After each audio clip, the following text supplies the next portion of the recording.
On October 27th of last year, I was a presenter at Ignite Boise 7 talking about passive television, including this program, TV Cycle. We're going to take a look at that presentation and then go on a ride from West Boise through downtown and to the Egyptian Theater behind me on the Schwinn today on TV Cycle.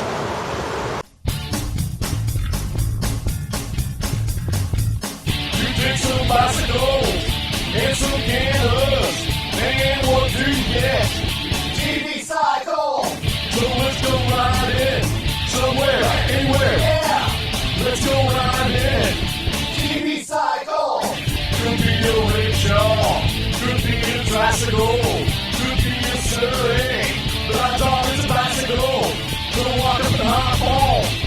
Let's get riding, 'cause it's not time for TV Cycle! TV Cycle! TV Cycle! TV Cycle! On October 27th of 2011, I was a presenter at Ignite Boise 7, which is a local program where people present concepts and ideas. My presentation, all of 5 minutes of it, was on passive television, including this program.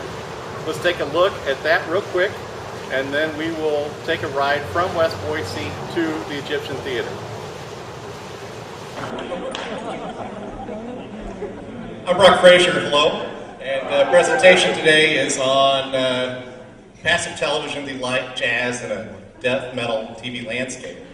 If you've ever had the TV on and watched golf but not really watched it, passive TV is for you. So what is radical? Something radical is something that is very different from the usual traditional, something that is extreme. That's from True Blood. That's actually not radical. That's really, really common on TV. Usual TV has a lot of dialogue. It's got a lot of short camera shots, a lot of violence, a lot of tension between people. And that was the prettiest scene I could get from that part of Dexter. The rest of that thing was really bad. Homicide in a tub, people. So, usual TV brings us fictional homicides and the resulting court cases, poorly written comedies, lie detector tests, and then, of course, there is the famous, "You are not the father." Unless, of course, you are the father, then that's a whole different deal. But that's what you get from regular, common television. Passive television is designed to be relaxing, not so consuming. So it is radically calm. It is aggressively passive. It is hardcore soft, and it is in your face, away from you. So the goals of passive TV are just being, enjoyable, likable, pleasant, non-disruptive, non-consuming. That's from Lake Walcott earlier in the year. So it was a nice day, and it was a nice little 15 minutes of TV. When passive TV succeeds, the picture is somewhere between the picture that's normally on your television and the picture on your wall. If it's too close to the wall, it needs a little more. If it's too close to the TV, it needs a little less. There's prior art. There are Ulog videos for years, fish tank videos, screensavers, commercially produced ambient DVDs, and then the Sunday postcard segment at the end of CBS Sunday morning, and to a little less degree webcams, but they tend to carry too much of a story. The prior art shortcomings, CBS's postcard has a lot of jump shots in it, a lot of really bad music added to regular ambient videos on DVDs, limited scope. Oh, look, it's a fish tank. Oh, look, it's fire. And that. So I decided to make my own, created 2 shows. One's called TV Cycle, the other one's This is Ambient. We'll get that in a bit. I also put them on Treasure Valley Community Television so people had to watch them whether they wanted to or not.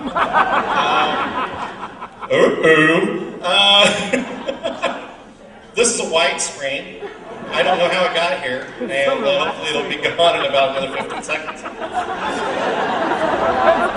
That's passive. That's too passive. Okay, so TV Cycle. It's a show. I've got a really loud intro to it. It's got jump shots and people going yeah and all this stuff, just like regular TV. But that's just to build a comfort zone. Because shortly after that, it goes passive. And so this is a shot from an episode where I was riding the Greenbelt on my bike. It's a 3-camera shot. All of those cameras run at all times. And it's 12 minutes of straight shot. If you're sitting there and staring at it like a TV, you're watching it too much like a TV and not enough like a picture on your wall. And so I did one in the dark too, so they vary out where the rides are. I've been trying to get guest writers, but the guest mounts aren't quite there yet. So that show maybe a little too exciting. So after it is This Is Ambient, which is even less exciting. And this was my coverage of Occupy Boise GA5. I very intentionally kept backing the camera up so you couldn't hear what they were saying, but you could kind of feel the presence. I did one of the Rooster Tail over at Lucky Peak, but it's all just one shot with fades. It's a real simple show. Hopefully not too exciting. That's important. And then I got crazy one time, and instead of having a stationary camera, the camera moved.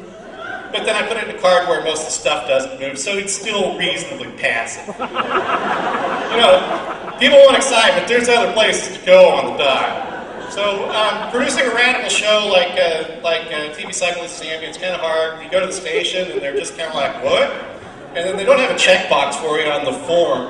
People who really like TV really don't like passive TV, and the other way around I've noticed. And anyway, that's it. Thanks to passive TV. Thank you, everybody.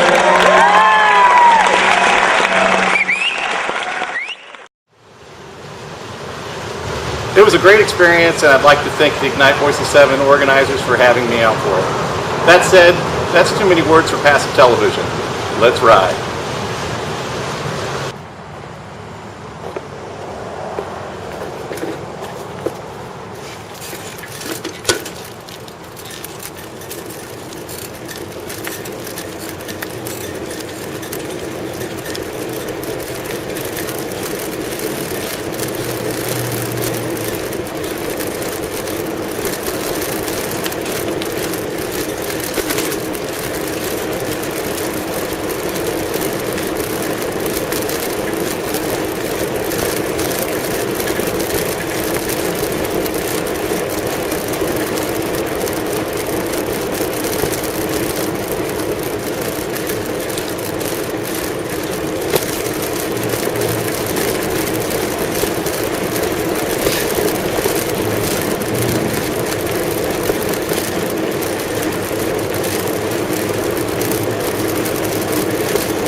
Welcome to